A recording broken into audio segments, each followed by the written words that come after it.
Hello, folks, and welcome to cycle 5, yes, 5, in which we're going to be talking about, yes, the use of art and image in ritual and in magic. Oh, okay, do you want to come and help? Okay. Come help. Why do you have one snow boot on the wrong foot? All right. Jimmy, can you tell me who we're looking at right now? Who is that guy? Nobody. Yeah, it's Laocoon. We are looking at an aesthetic representation. This is another part of the puzzle that we're going to be working on in this unit. We're focusing on sacred religious and ritual images, but there's a lot more to images and art in the ancient world, of course. So we're going to start with an artistic image. This is taken from Greco-Roman mythology. It's the story of Laocoon, who's a priest of Neptune at Troy. You guys should be familiar with Troy by now. It was famously besieged and finally taken by the use of a large wooden horse, which the Greeks had left as a gift. But like an evil gift basket, it was full of warriors who were slipped in through the gates by the Trojans themselves. A particularly boneheaded maneuver, but we do boneheaded things in war sometimes. But if you wondered, did any of the Trojans say, hey, maybe we shouldn't do that? Well, here he is. This is Laocoon, priest of Neptune. He saw the wooden horse. He was like, guys, maybe you should check inside before you let it in the gates. It's a present from the Greeks. Do you seriously think that we should take this into our city, y'all?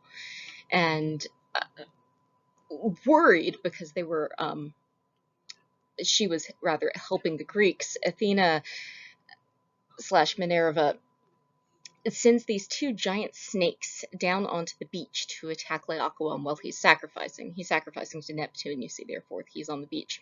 So the snakes come up out of the sea, grab Laocoon and his two sons, nom them up, and then leave.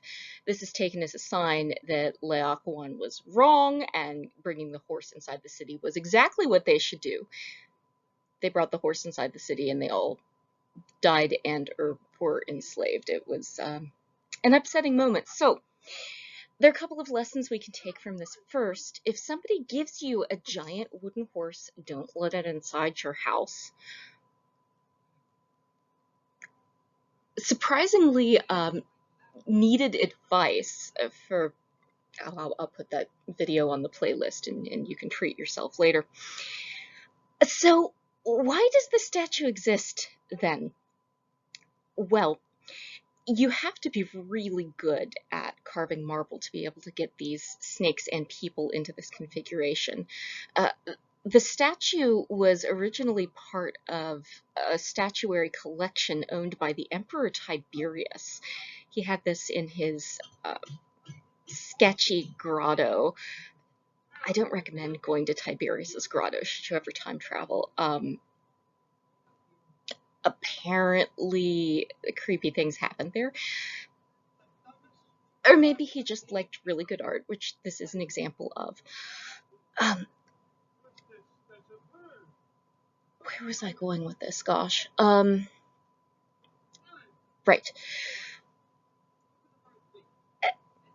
Having these images required emperor-level budgets. You had to be an elite to be able to own this kind of art and commission it. And you were getting it as part of a different market sector. That is the making of religious images for temple spaces. So you'd use a city budget to commission these images to put into your temples. We'll be looking at a couple of reconstructions later. But the privately owned pieces that were commissioned by the same artists who were making these temple images gave us images like Laocoon. And he is not a god, he's a mortal, which is something that makes this a little edgy, right? Because this is an art form that first is created to depict the gods in the context of ritual, sacrifice, and worship. But if you're fancy enough and rich enough, you can get commissioned portraits of mortals for your private spaces. And these are the same mortals that get themselves deified. And keep in mind, Tiberius is the second emperor of Rome in a dynasty that is a serial abuser of the "I'm the emperor, so I'm a god now" pipeline. So this statuary is already existing in this space on the border between mortal and divine, both for mortals to access the divine, but also for mortals to become and or own images of the divine. All of which is to say, yes, in the making of art is a process that's inseparable from piety and worship. What are you trying to say? You are not contributing to this discussion, sir. Stun gun. Aha. Stun gun. Oh, okay. This is something that we need to keep in the back of our minds as we ourselves are going into the realm of creating art using ancient ritual logic. So the making of the art was part religious, but also part commercial. The visiting and interacting with these images was part religious and part commercial. And the keeping of artistic images was something that you didn't need to be an emperor to participate in. You just couldn't afford the big stuff. All right, so on to the temple images.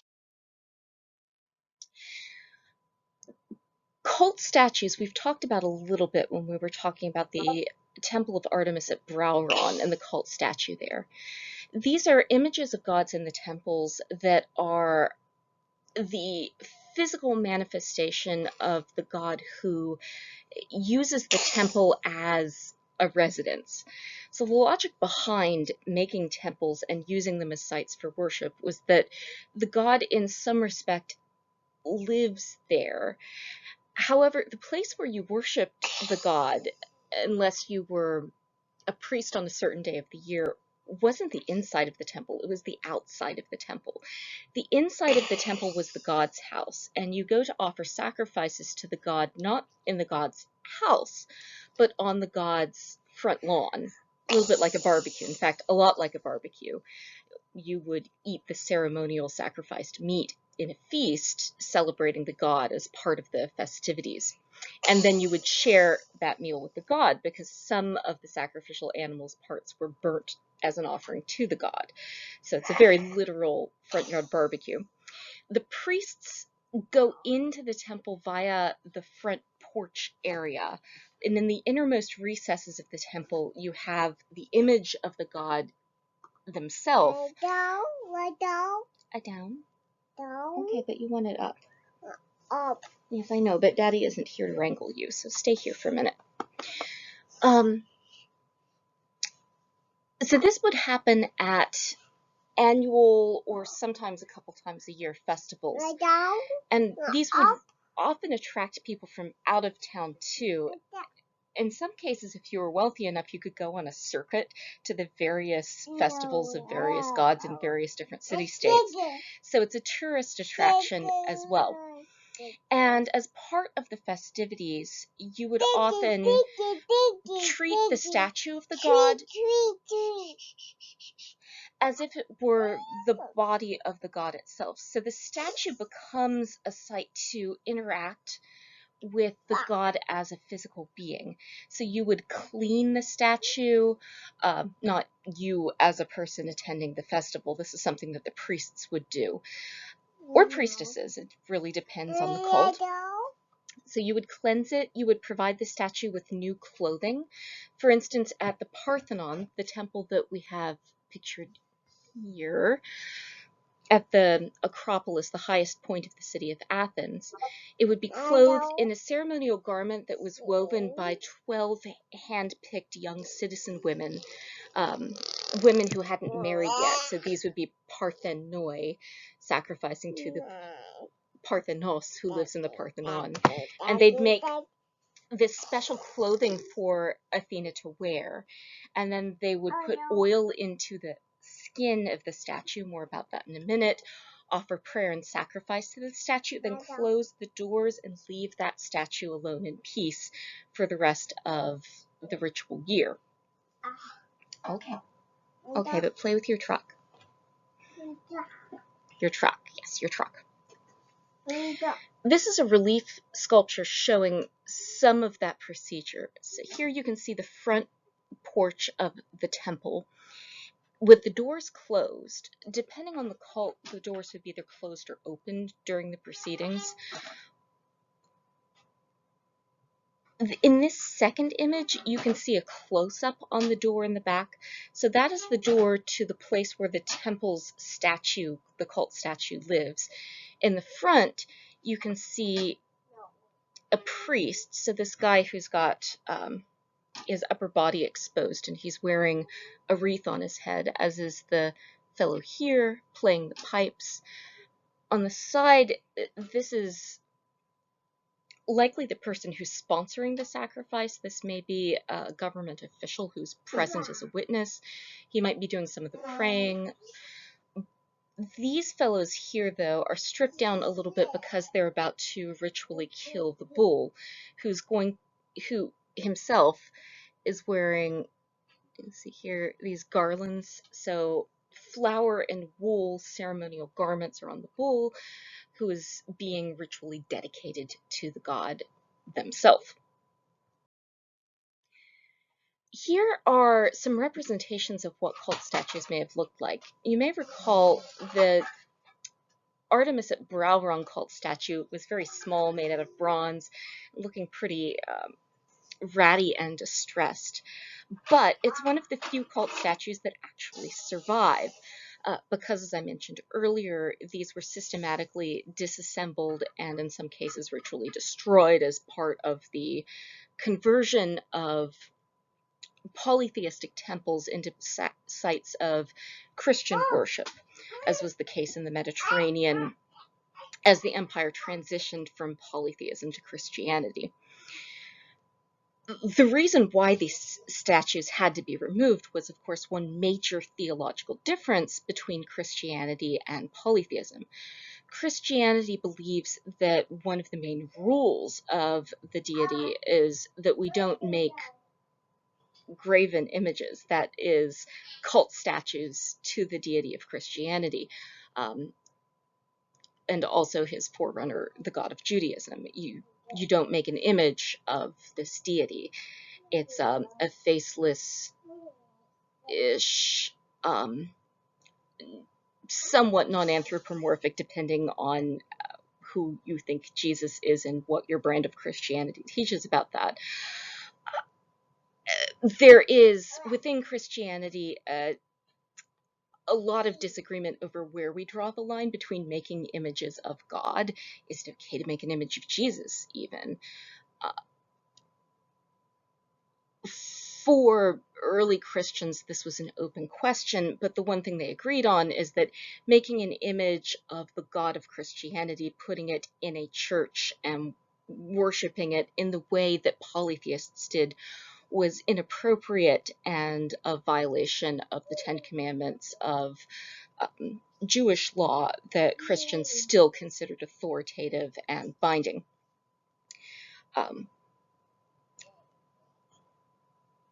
We're not in the period where Islam becomes a factor, but Islam is another religion that also rejects cult statues as a way of worshiping God. In Islam, you also don't make these kinds of images. Jim. He's saying frog, by the way, just in case you heard another word. Frog. With a G. Oh my goodness. Right. So that's why we don't have great images of these. When they were decommissioned, they were ritually buried on the temple site. So we do have parts of a statue of Apollo at Delphi because of this. These are two very famous ones. this is a reconstruction of the Temple of Zeus at Olympia's cult statue. And written descriptions of this exist because it was one of the wonders of the ancient world. It was a massive statue made out of many, many pieces of elephant ivory that had to be imported and then steam bent and stretched to make up the skin surface of the god. And as the ivory aged, it would have turned into a kind of skinish looking substance. Jimmy, please, quiet. The clothing would have been made out of gold that was molded over a wooden base of the statue. Okay, I'm going to have to silence Small Man here for a minute. Yes, so this meant that it was a perishable material. It's just another reason why these haven't survived. This kind of statue is called... Okay, thank goodness. The Wellerman has come to bring me sugar and tea and childcare. So, right, back to the statues. So the second one is a reproduction of the statue in the Parthenon. So this is what it looked like. But Professor, you may object, the cult statue in the Parthenon surely must have been destroyed when it was converted into a church. Yes, it was. However, one of the side businesses coming out of these cult sites was that local artists would make reproductions of the cult statue that you could bring back to your fancy or not so fancy home. And this included lots of tourist statues for your own home shrine of Athena Parthenos, which is what this is. So this is a deluxe version. It's marble. She's about half a Jones Lewis high, so pretty big. But we also find like little terracotta ones made with molds. So they're kind of mass-produced, off-market, official and unofficial statues that you can get from these sites. And this is something that you would bring home into your home shrine as part of your daily ritual and worship too. More about that in a bit. But first we need to talk about special fancy cult statues, because, as Ogden mentions, there are some statues that have a little bit extra. They don't just sit there being awesome works of art. They move or seem to move and open and close and so on. This is because after a while, as temple sites proliferated and cult statues had to be increasingly special in order to get people to come, and also as engineering and physics knowledge increased throughout the ancient world, new techniques evolved to be able to make cult statues interesting. And this happened especially in areas that were already hotbeds for scientific innovation, like, say, Alexandria in Egypt. So one of these innovations was steam-driven automata, which is the ancient Greek word for self-moving things or robots. Don't get too excited. These aren't robots that are capable of even thinking about violating Asimov's laws of robotics.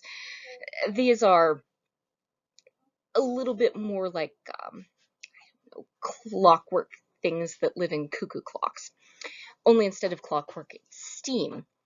Or just water. So this is one such mechanism. You can see here that a fountain is perpetually filling up a series of bowls and siphons underneath the body of the statues. So water goes into... turn off my hovering image so I can... Alright, I'm going to use blue for the water, So water goes down here, fills up A, which is connected to a siphon tube. So as it overfills, the extra water spills out here. So as A fills up, it weighs down this container here, which causes the dragon's head to raise and lower. And then, let's see. Oh, sorry. So in its base, there's also this siphon tube that goes up into the dragon's head, and then it pours down again into R. And as it's filled, this floating bob rises, lifts a lever that then lowers this doohickey here. I'm not sure what that pipe's for. I'm explaining this very badly. Suffice to say, you can use hydrodynamic power to control the different working parts of a robot set, and it looks like the statues in the series are moving, and this is something that people will come to see and then buy special statues of, but they're not just seeing it because, ooh, science, this isn't Disneyland and It's a Small World rides. This is rather something that people see and experience as a marvel, something unusual, something unexplainable, something quasi-divine, which is how it ends up in Ogden. So here's one more example, and the written description on which this animation is based is in Ogden. So in case you were wondering what that passage in Ogden was about with the self-opening doors, here they are in a nice diagram. So when you come up to sacrifice on this altar, I'm going to use red. So you come up, you light the fire on this altar. This causes the metal bowl to heat.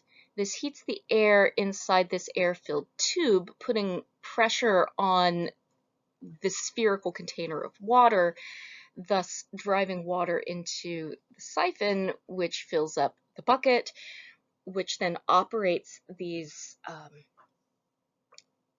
flywheels, which are wrapped around these I'm sure there's an engineering word for this, but these doohickeys, I'll call them doohickeys. Capstans? I think capstans is something that you rotate using a rope. And then as they move, they operate the flaps of the door, making it appear like the door is opening and closing on its own. So why the heck would you want to put this onto your temple other than it's cool? Well, if the temple is the house of the god, and the god is the cult statue, and you want to convince people that the god really is there right now, right here, and you make them pay to sacrifice at your altar, and then ooh, the door opens, then they might think, oh, the god's actually here, and their divine will is making them open the door to see our sacrifice. They're really with us. Woo!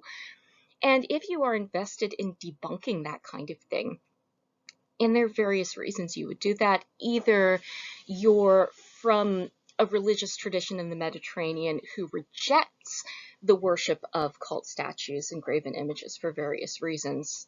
That's one reason. But also there were people who were devout polytheists who found this really offensive because the priests who had these kinds of shrines and temples would use them to get people to come and give them lots and lots of money to sacrifice at them, and then they'd keep the money as part of their priesthood dues. And there were reformers who thought that this was objectionable, in the same way that people still talk about the reform of churches who take in a lot of money and then use that money for things that the people objecting to it object to. And I'm not going to get into those debates because this isn't the time or the place. I just wanted to put out there that there are a lot of reasons to be a debunker of automata in the ancient world. And it doesn't necessarily mean that you're not a true believer in polytheism. There are all different kinds of true believers in polytheism in the ancient world as there are today for various reasons. And there are all sorts of reasons why they might find this unethical. This isn't immediately relevant, but it's kind of cool. This is a picture of the earliest steam engine. So this is Heron of Alexandria again, I think, if I remember correctly. I don't want to pause this and Google it. This is a round piece of bronze with pipes on either end, here and here. Let me use a different color, or blue is going to show up better. So pipe, pipe. You pour water into this round belly.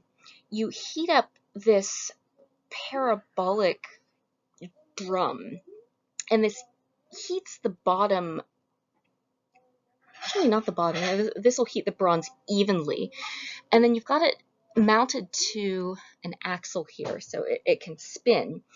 And as the water inside the ball heats up, it produces steam, and then the steam's motion squirting outside of either of these spigots causes the ball to whir in an engine motion. Now, there are a couple of ways of discussing this. Old school, someone will tell you that, yay, there are Greco-Roman steam-powered engines, and they probably would have invented large factories had not slave labor been so plentiful and available.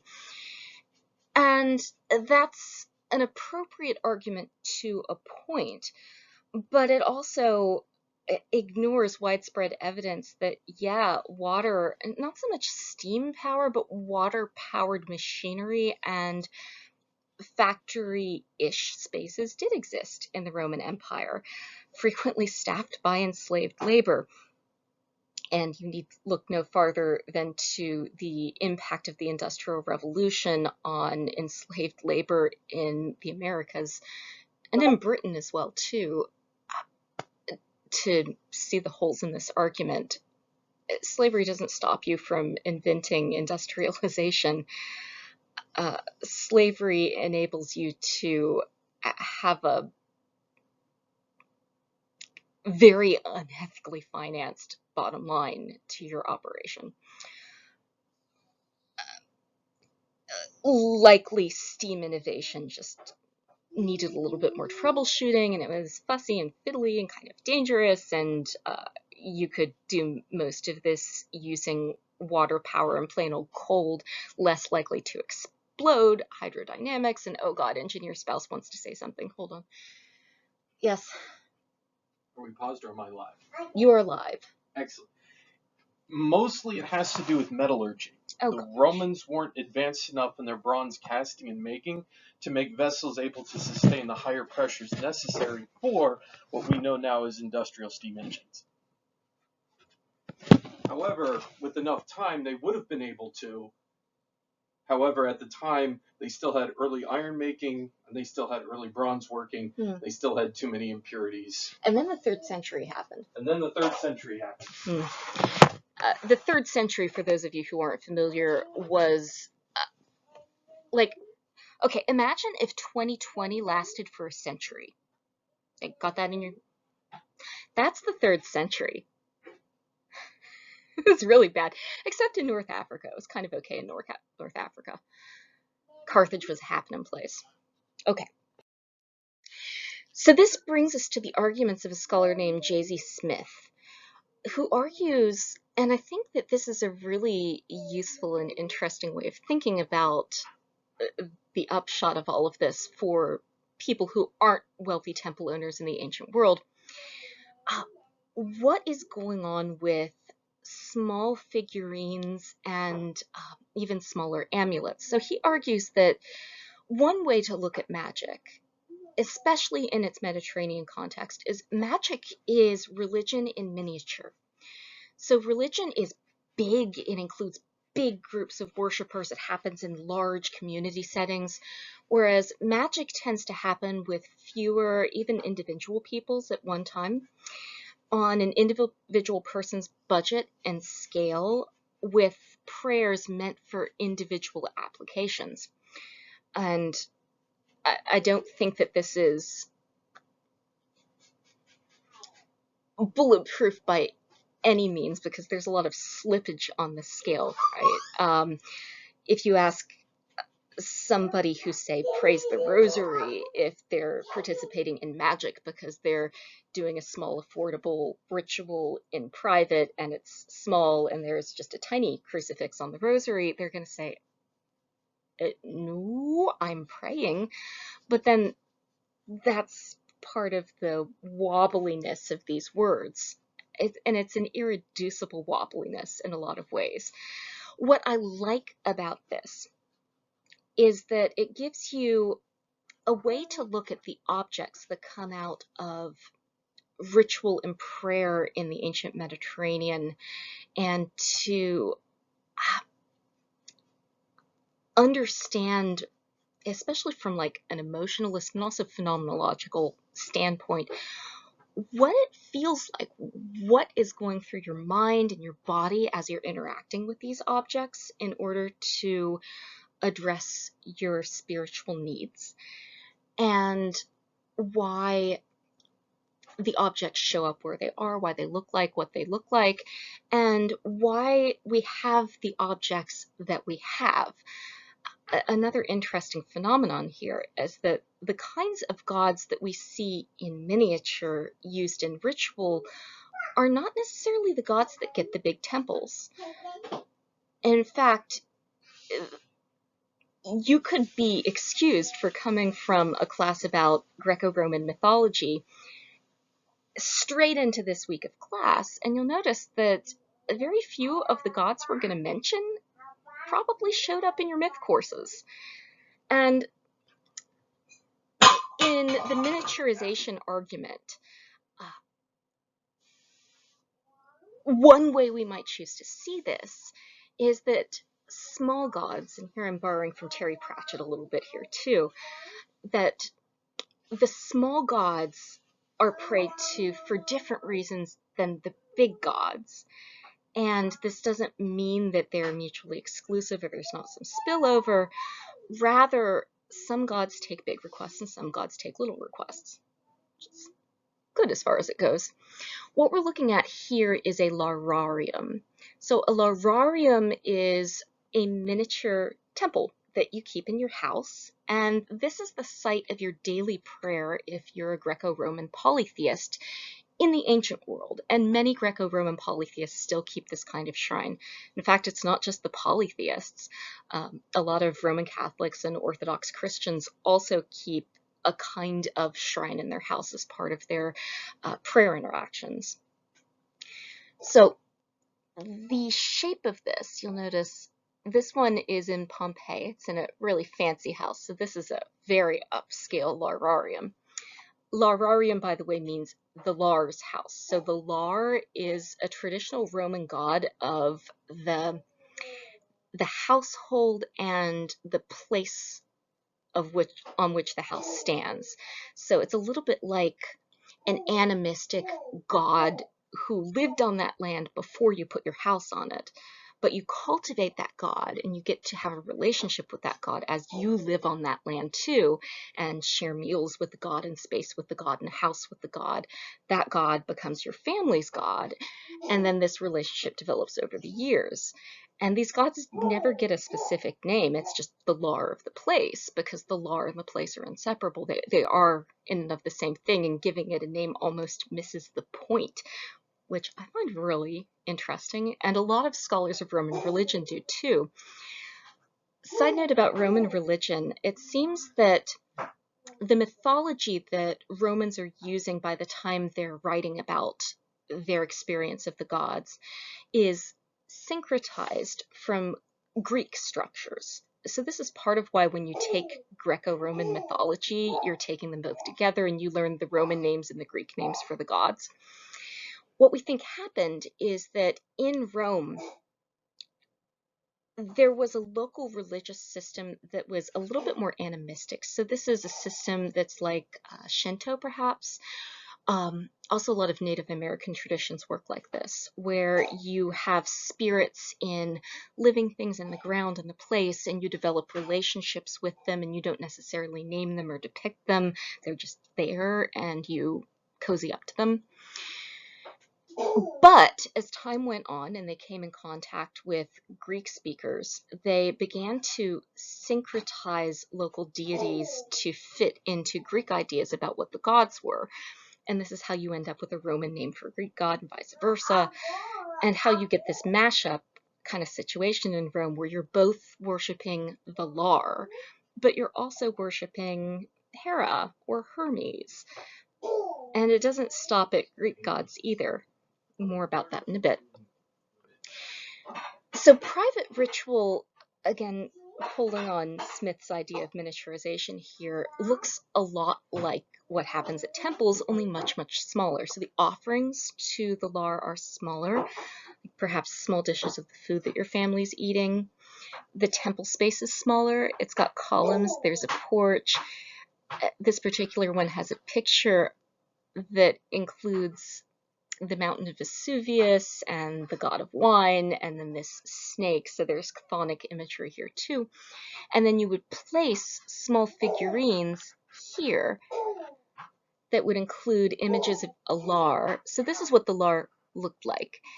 It's a young man's figure, so they tend not to have beards. They have kind of long-ish hair for Romans, very long for somebody who's following man rules. So it's a male figure, but it's a non-binary kind of male figure with the long hair and the youthful features. And he's carrying a horn of plenty, the cornucopia, which is the thing that you're used to seeing at Thanksgiving. Same thing. This is a long horn-shaped thing with a bunch of fruits coming out of it, because the lar is responsible in part for making sure you don't starve to death, which is partly why you share your food with the lar, is the place that sustains your family needs to be given reciprocal honor and attention. And honestly, we could probably use a little bit more of that attitude in our life, however it manifests in our own religious contexts or not. So let's see. Here are some other images that would have been in Lararia, including this one. I love this guy. So this is a dragon snake, the drakon, which doesn't mean quite what medieval dragon means. It doesn't have any legs. It's like a snake, but it's got like a crest like a rooster and a little beard.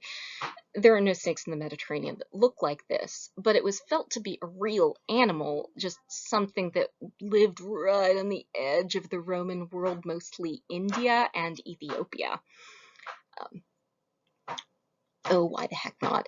There's this belief that the natural enemy of the dragon is the elephant, and that they battle each other in the wilds of India.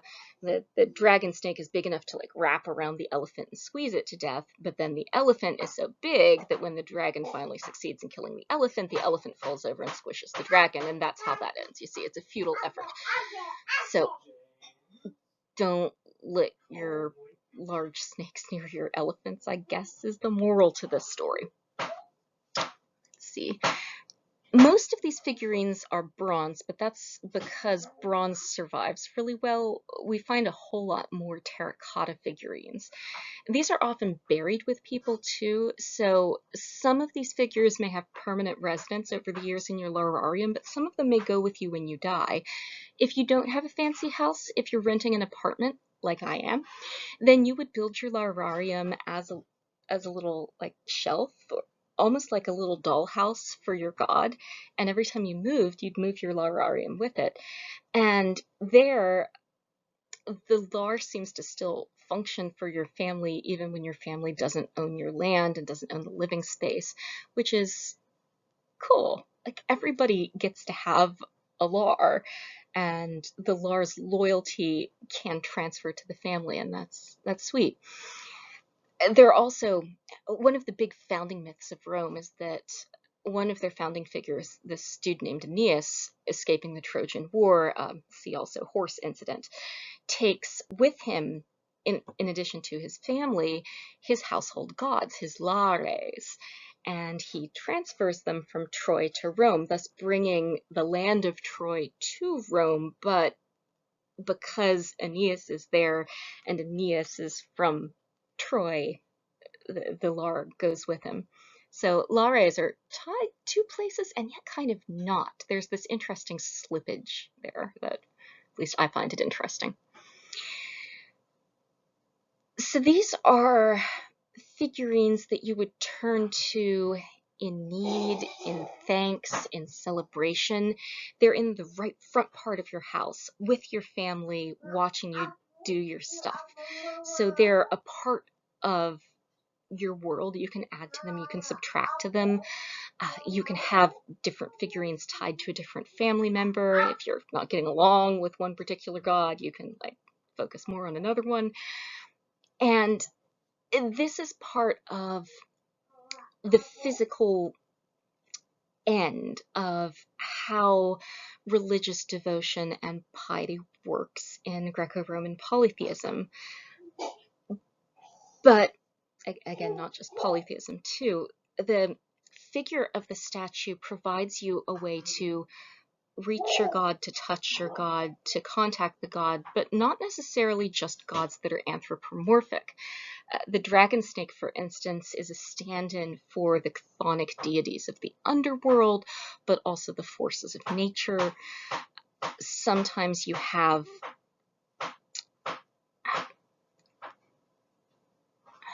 actually, no, I don't know where. Mostly these are anthropomorphic, but you see a lot of snakes showing up. Sometimes you'll also see representations of fruits and harvest items. Yes, I also wanted to talk about this. So this is a little home altar. So you could put your home altar in front of your home lararium and make little home sacrifices from that night's meal. So on to what this looks like in the kind of stuff Ogden's going through. So this is a spell to promote trade, I think Ogden 243, that uses a figurine, but not the kind of figurine you put in your lararium. This is one step away from that even. So think of the lararium as the midpoint between private religion in Greco-Roman systems of belief and things that would have been coded for Greco-Roman folks as magic. Here, they're still figurines, but the figurines are made out of something perishable. So wax, clay, mud, anything that you could just mold into the figurine, sometimes mixed with plant materials. In this case, it's a hollow wax statue with ivy in it, and it's made to look like Hermes. So this is one of the gods of the pantheon, and a fairly major one, but he's also got chthonic associations, and because he's the god of travelers, of commerce, and of thieves and trickery, he sits on this thematic territory that individuals want to access a lot. There aren't a lot of states who choose Hermes as their main deity. For that, you have people like Jupiter, Hera, Athena. Hermes would have been a really interesting choice, but he is one that gets prayed to a lot in private ritual. We find a lot of Hermes, Mercury in Lararia. And when he's holding a staff, so this isn't the caduceus that he uses when he's psychopompous. This is the walking staff that he uses when he's going on voyages for the purpose of trade. And this is what the spell is for. Now, you might want to resort to a spell to try to stack the deck in your favor, because travel, even at its best in ancient Rome, was really unsafe. Even if you're in a group, you could be attacked by roving bands of pirates and bandits who are after your lucky charms, as it were. You could, if there weren't a lot of you, or if you were traveling alone, then you might fall prey to one of the many exiled criminals who, kicked out of their hometowns, hung out in the graves alongside the road waiting to mug you. And perhaps enterprising magic users who are interested in necromancying you for your unspent magical batteries. So you should watch out when traveling. This was so much a thing that it becomes a part of parables. Some of you are probably familiar with the parable or the religious story of the Good Samaritan, who finds this other guy beat up on the road, and he goes and like 3 people pass by the beaten up guy, and they're like, no, I'm not touching him. And then the last guy is like, dude, I'm gonna get you a doctor, and he pays for a room in an inn and fixes him up. And this is unusual because we find in other ancient texts that often the assumption was if you're beaten up on the road, you're probably a bandit or a serial killer who tried and failed. There is a lot of stigma attached to injured people on roadsides because you don't know if they're a fellow traveler or not. That's unsafe, and not just in a physical sense. A lot of ancient religious systems were worried about the pollution that could come from touching somebody where you don't know their history, you don't know where they've been from, if they're bleeding. There was this anxiety about whether or not some of that blood, guilt, and contamination could get on you. So you had to be pretty brave to help a stranger by the side of the road. But the relatable part of that story is that there's a beaten up dude on the road.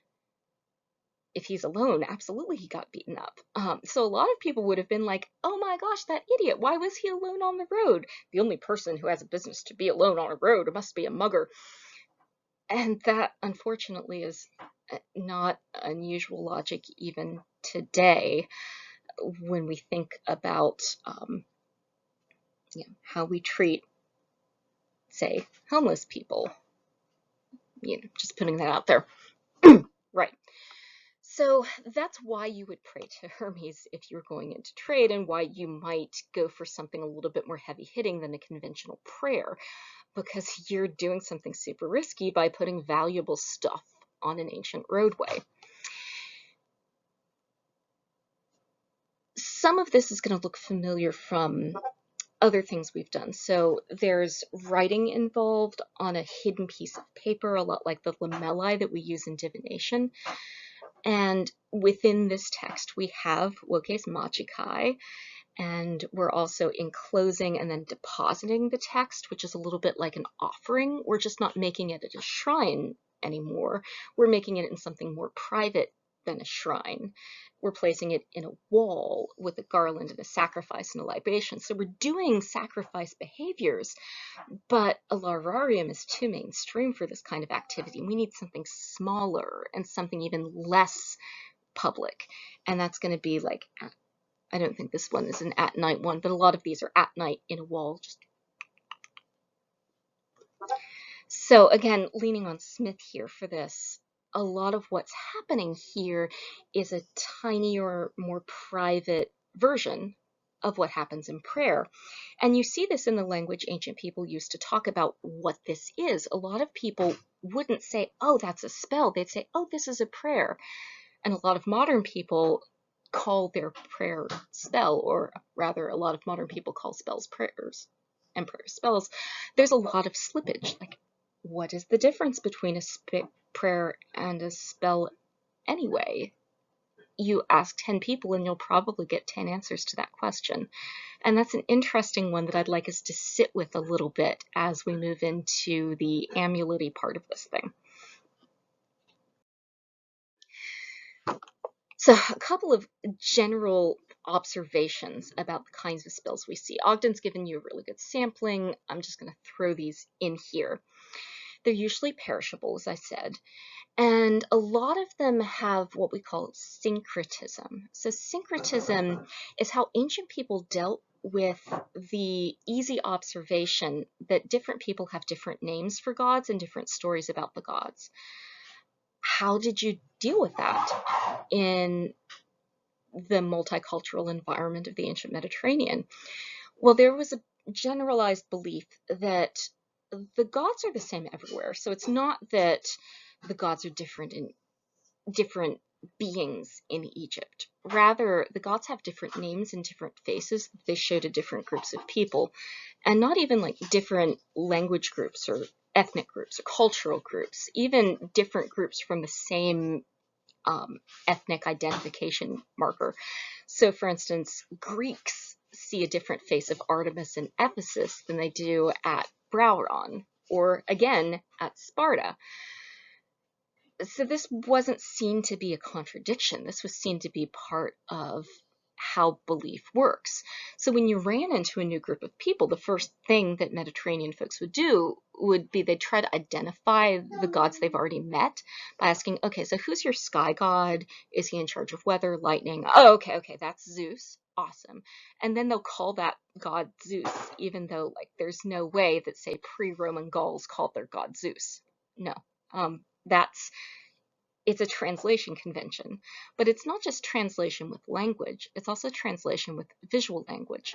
So they'll show gods that look a little bit like the Egyptian face of Anubis on statues that also have aspects of Hermes, and sometimes they even call him Hermanubis in like a mashup name too. And that was felt to be respectful and pious, both to the other culture and also to the gods.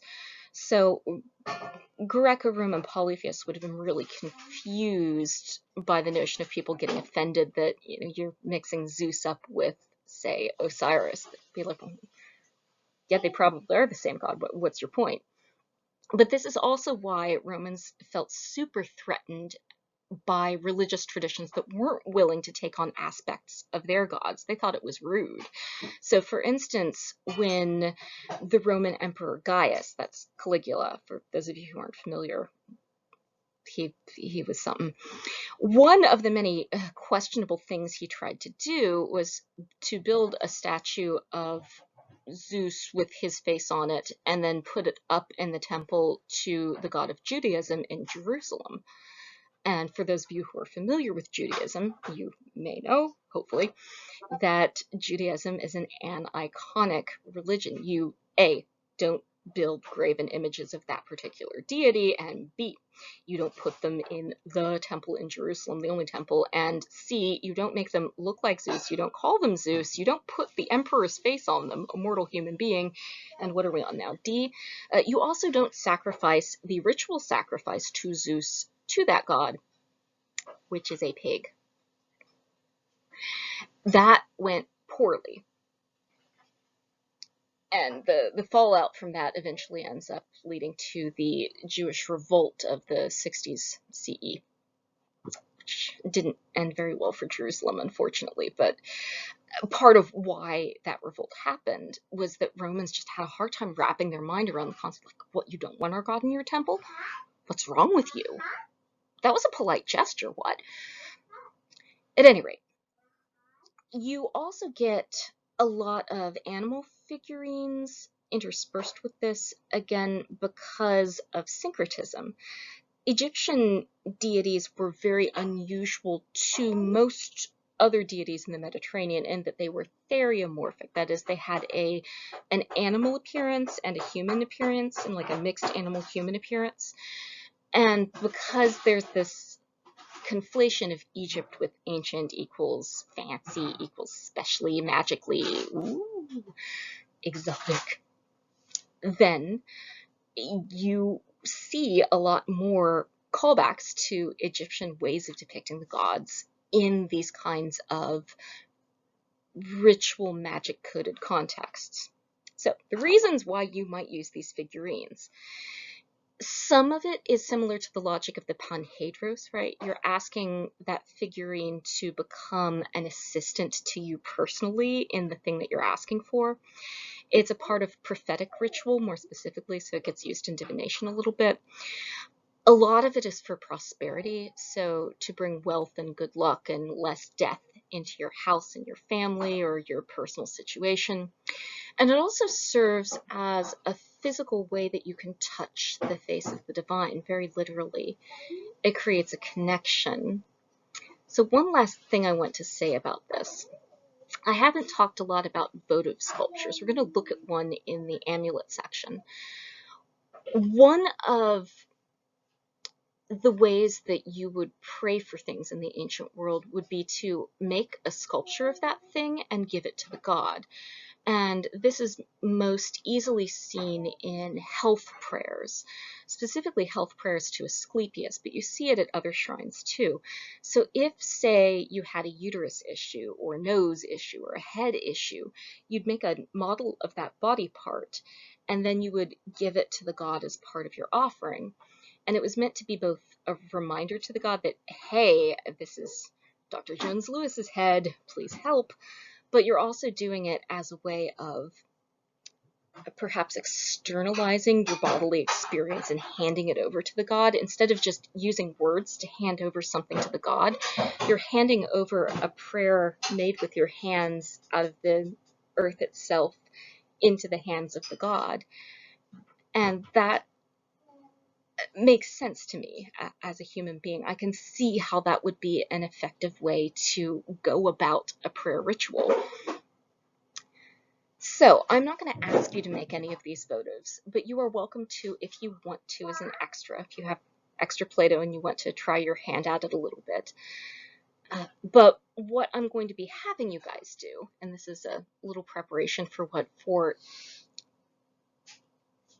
yeah, 4A the activity is going to be. We're looking at wearable art and its connection to magic, that is, the amulet. So if you're not comfortable in making any kind of amulet or graven image kind of thing whatsoever, it's fine if you take an object and then talk about why somebody else might use it. If that doesn't work for you either, reach out and we'll come up with another plan for this. But essentially what I'm going to be asking you to do is to either make or choose an object and then either craft an ancient person who might use this object and talk to me about what the object would be used for, how they would interact with it, what it might do for them, why they might use that, and not say, pray at a private shrine or go to the temple. Or you can do it as your modern self. You can think of a thing that you want to make a figurine of, or a thing that you might want an amulet for, and you can try to concoct an amulet. So this is very wide open. There are not a lot of right or wrong answers for this. This is not graded on art quality because this is not an art quality assignment, and ancient people didn't seem to care about the quality either, unless they were rich. This is about getting our hands on the ancient world. One of the tools that we have at our disposal for understanding what it is that we're digging up and studying is to go through the process ourselves, to feel it in our hands, to make it, and to use that as an opportunity to connect with the people whose prayers we're reading. And that's essentially what we're doing, right? We're reading people's most private and personal prayers, many of them things they never expected somebody else to read or to look at, other than the God that it's addressed to. And so one of the things we can ask of this is, what does this tell us about ancient people's lives, ancient people's hopes, their dreams, their personhood, the way they saw themselves in their society, the way they saw themselves in relationship to the divine? That's a really nifty and intimate way to get to know somebody. And it's one of the ways that we can respect people even after they're dead. So in the spirit of respect, but also fun, the two are not mutually exclusive, let us move on into lecture 4B, in which we talk about ideas for amulets and the miniaturest of miniature art as religico magic objects. All right, see you in the next one.